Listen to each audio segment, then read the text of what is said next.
एक गांव में एक रामू नाम का व्यक्ति अपनी पत्नी के साथ रहता था। वो जिस गांव में रहता था उस गांव का सबसे गरीब व्यक्ति वही था। वो मजदूरी करके थोड़े बहुत पैसे कमा पाता था। उसके पास रहने को ढंग का घर भी नहीं था, खाने को 2 समय का खाना नहीं था और न ही अच्छे अच्छे कपड़े थे।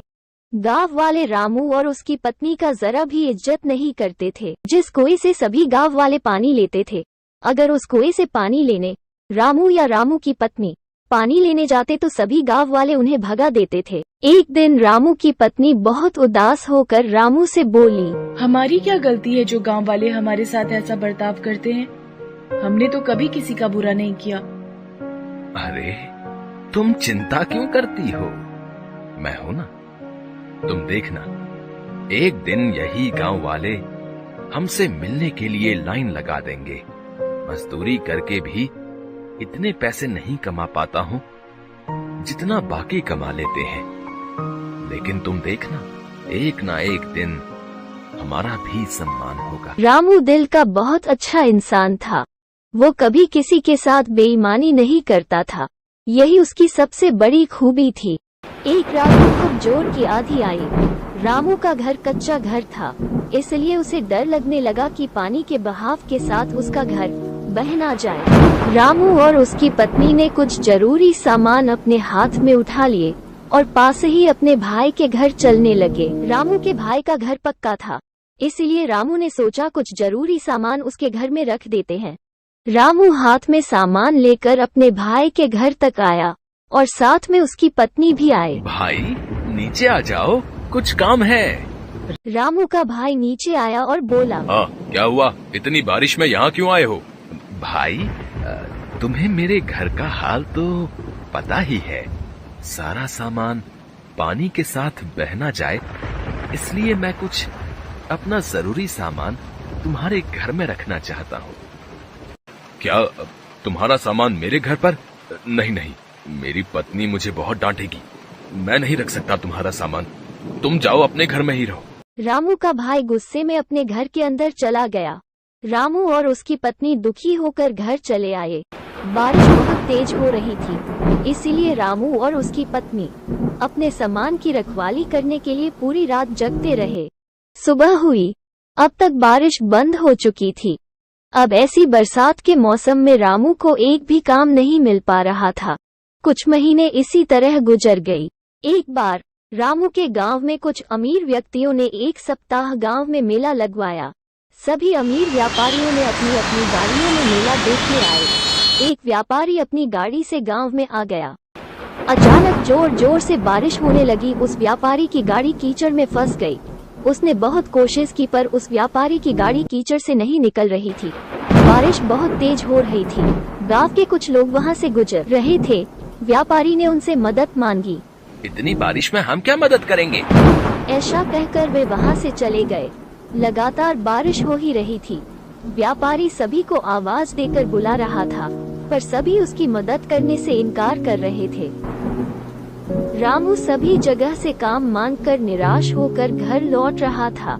बारिश बहुत तेज हो रही थी, इसीलिए वो दौड़ता हुआ घर जा रहा था। तभी उसने देखा कि एक गाड़ी कीचड़ में फंसी हुई थी। उसे मुसीबत में देखकर रामू गाड़ी के पास आया और वो कीचड़ से गाड़ी निकालने में मदद करने लगा। गाड़ी के पहिए अंदर तक धंस चुके थे। साहब, इसके पहिए कीचड़ में अंदर तक धंस गए हैं। मैं पास से सारी कीचड़ हटाता हूँ, आप गाड़ी निकालने की कोशिश करें। थोड़ी मशक्कत के बाद गाड़ी के पहिए कीचड़ से बाहर निकल गए। गाड़ी थोड़ी आगे तक गई। रामू उसे देख रहा था। तभी अचानक से गाड़ी रुक जाती है। गाड़ी से एक व्यक्ति निकलता है और वो रामू के पास जाता है। हेलो, तुम कौन हो? मेरा नाम दीनानाथ है, मैं शहर में व्यापार करता हूँ। रामू उस व्यापारी को देखकर घबरा जाता है। जी, मेरा नाम रामू है, मैं कई सालों से इसी गांव में रह रहा हूँ। अच्छा, वैसे तुम बहुत अच्छे इंसान हो। पिछले आधे घंटे से मैं यहीं फंसा हुआ था, किसी ने मेरी मदद नहीं की, सिर्फ तुमने मेरी मदद की, तब जाकर मेरी गाड़ी इस कीचड़ से निकल पाई है।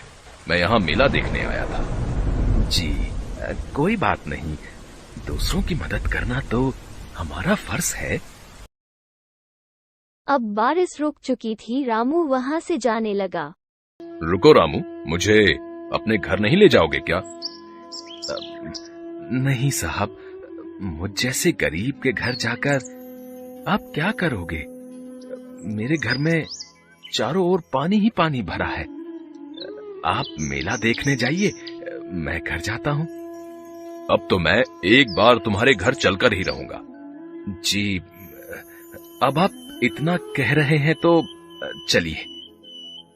रामू दीनानाथ को अपने घर लेकर आ जाता है। रामू की पत्नी एक और पानी से बचकर चारपाई पर बैठी हुई थी। देखो, साहब आए हैं हमारे घर, जाओ कुछ खाने को लेकर आओ। दीनानाथ रामू का घर देखकर बहुत उदास हो गया। तुम क्या काम करते हो? साहब, क्या बताऊं, मैं तो कब से काम की तलाश में हूँ। कोई काम ही नहीं देता। बस इधर उधर से घूमकर कुछ मजदूरी का काम कर लेता हूँ। बारिश की वजह से अब वो भी बंद है। तब तक रामू की पत्नी एक प्लेट में एक गुड़ का ढेला लेकर आई और बोली, साहब, हमारे घर में अभी यही बचा है, कृपया इसे ही खा लें। हाँ हाँ, क्यों नहीं। रामू, तुम्हें कोई काम नहीं मिल रहा है? अगर तुम चाहो तो मैं तुम्हें काम दे सकता हूँ। साहब, क्या सच में आप मुझे काम देंगे?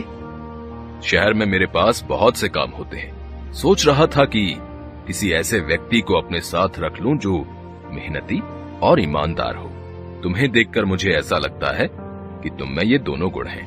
साहब, कैसे काम करना होगा? कहाँ काम करना होगा? आप ये सब मुझे बता दीजिए। मैं आपके साथ काम करने के लिए तैयार हूँ। कोई जरूरत नहीं है इस घर में रहने की, और मैं तुम्हें कुछ दिनों बाद लेने आऊंगा। तुम मेरे साथ शहर में काम करोगे और वहीं रहोगे। मैं तुम्हें नया घर दिलवा दूंगा। यह सुनकर रामू और उसकी पत्नी बहुत खुश हुए। रामू ने गांव में घूम घूम कर इस खुशी को बताया, पर गांव वालों को उसकी बात पर विश्वास नहीं हो रहा था। कुछ दिन बाद दीनानाथ अपनी गाड़ी से रामू के घर आया। रामू, सारा सामान तैयार है ना? चलो चलते हैं। रामू और उसकी पत्नी अपना पूरा सामान लेकर दीनानाथ के गाड़ी में बैठ गए। गाड़ी चल पड़ी। सभी गांव वालों का ध्यान उन्हीं पर था। दीनानाथ रामू और उसकी पत्नी को शहर लेकर आ गया। उसके बाद उन दोनों को रहने के लिए एक अच्छा सा घर दे दिया। रामू सारे काम अच्छे से समझ गया था। अब वो दीनानाथ के साथ काम करने लगा। रामू का घर बहुत सुंदर था। अब रामू अच्छे खासे पैसे कमा लेता था।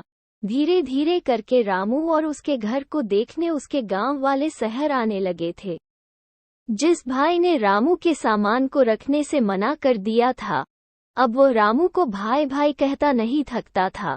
रामू ने आखिर अपनी ईमानदारी से वह सब कुछ पा लिया था जो उसे अब तक नहीं मिला था।